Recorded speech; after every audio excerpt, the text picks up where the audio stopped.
Welcome back again to Red Brook Farm, Red Brook Honey in Scarborough, Maine. www.redbrookhoney.com. And what we're looking at here are a couple of colonies. It's the 4th of December in 2010, and we just had a snow last night. You can see a little bit of the snow on the ground. It's already started to melt. It's in the low 40s right now. And this first week of December, the end of this first week in December, is when I reposition my 5-frame Nucs for the winter.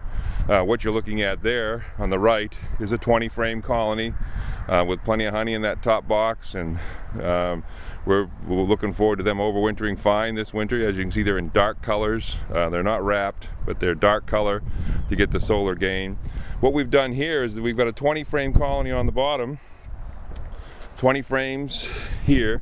This is one colony, double deep, and then we have two 5-frame nucleus colonies on top. Two 5 frames. There's 5 frames on the left and 5 frames on the right. In season, these bees were flying, coming and going from where I've stuck the grass in on either side. They spent the whole summer. They were made up at the end of June, and ever since the end of June, they've been flying out of these front corners on either side in this box. This is a 10-frame box that's divided into two 5-frame colonies. What I've done now is I've opened up a hole that has been plugged with grass in season, and this will be their new entrance, coming and going here for this colony. And there's one on the other side for this colony over here. This colony here has their entrance right there. And so what we'll do, the main colony comes and goes from the bottom. The two top colonies come and go from the sides.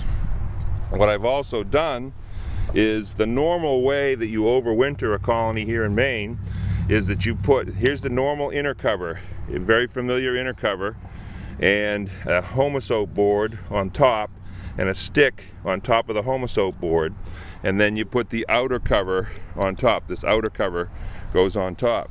That's the way that 20-frame colony right there.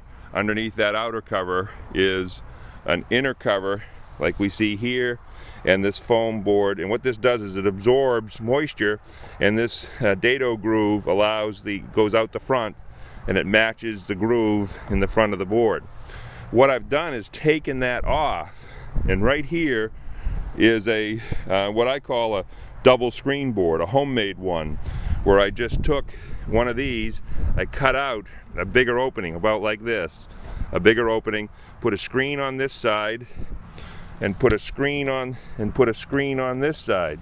And the double screens keep the bees from being able to touch each other normally. So I use that in season if I want to put one colony on top of another and let them smell each other without touching each other for a while, and then they play together better. Now this is a bottom board, and here's a screened insert. And you can see from the screened insert that there's really two separate colonies in here. Here's the right-hand colony, and here's the left-hand colony.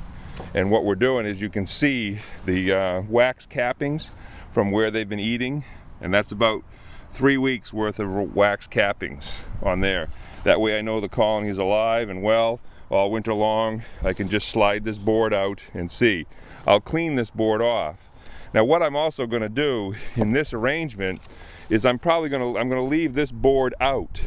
And then what I've got is I've got a screen cut in the middle of this bottom board here.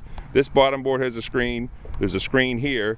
So all of the warmth and all of the pheromones, these two colonies, these two 5-frame colonies that might struggle on their own, are able to survive because of the warmth that comes up from the strong colony underneath. The colonies can't touch each other. They can smell, but they can't touch each other.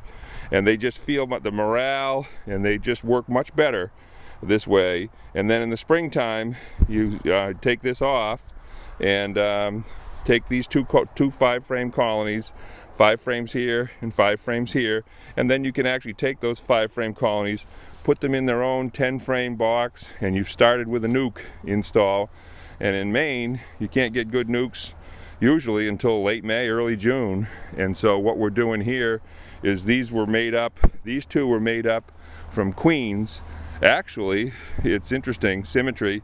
This hive prepared to swarm this summer, I took the swarm cells out of this colony and I put them into a box here and over here, and I've grown them into 2 5-frame colonies that next year I'll let them go on to 10 frames each and start growing to replace any colonies that are lost over the winter. So there's the latest from Red Brook Farm.